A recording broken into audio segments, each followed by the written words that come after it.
दोस्तों, आज मैं आपको एक इलेक्ट्रिक और एक पेट्रोल बाइक के बीच में एक अंतर बताने वाला हूँ। जैसे आप एक पेट्रोल वाली बाइक लेते हैं, मान लीजिए एक्स शोरूम 1 लाख के अराउंड है। जैसे आप हीरो एक्सट्रीम ले सकते हैं, टीवीएस की रेडर ले सकते हैं, इस टाइप से 1 लाख एक्स शोरूम।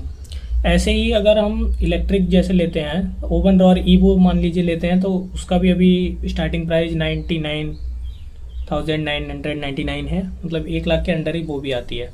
तो अब मैं आपको एक सिंपल कैलकुलेशन के हिसाब से समझाता हूँ।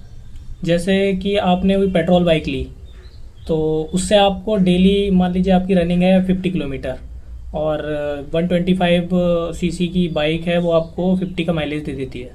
तो आपका डेली का हुआ 100 रुपये का पेट्रोल। और एक बार चार्ज करने के बाद, जैसे हम रॉ रीवो को ही ले लेते हैं, तो रॉ रीवो 180 क्लेम करता है, तो अगर 150 भी चलता है, एक बार चार्ज करने के बाद 3 दिन तक आप उसे यूज कर सकते हैं।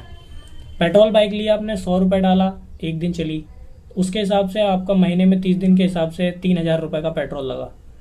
चार्जिंग के हिसाब से अगर आप देखते हैं, तो अगर 3 दिन में आप 1 दिन चार्ज करते हैं, ये हो गए 500 रुपये। तो इस हिसाब से आप देखें तो अगर आप पेट्रोल वाली बाइक लेंगे, तो आपको पेट्रोल की बाइक लेने के बाद उसकी हर 2,000-2,500 किलोमीटर पे सर्विसिंग करानी पड़ेगी। और पेट्रोल की बाइक में एक और भी समस्या है, अभी 2026 में आप जो बाइक लेंगे वो E20 कंपेटेबल होगी।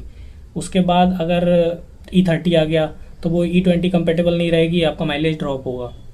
लेकिन ईवी में क्या है, ईवी में आपको 8 साल तक की वारंटी देता है, मतलब स्टैंडर्ड वारंटी 3 साल या 50,000 किलोमीटर है। और अगर आप एक्सटेंड करा लेते हैं 5-7,000-8,000 रुपये में, तो उसके बाद आपको 8 साल या 80,000 किलोमीटर की गारंटी आपको बैटरी की मिल जाती है। तो इस हिसाब से अगर आप देखें तो वैल्यू फॉर मनी आपके लिए इलेक्ट्रिक हो जाती है, क्योंकि जितने में आप पेट्रोल वाली बाइक लेके आएंगे उतने में ही वो बाइक लेके आएंगे, वो आपका कैंसिल आउट हो गया। लेकिन अगर आप उससे 3,000 रुपये का पेट्रोल हर महीने मतलब यूज कर पा रहे हैं, और उसमें आपका 500 रुपये आ रहा है, तो 2,500 रुपये पर मंथ की आपकी सेविंग हो जाती है।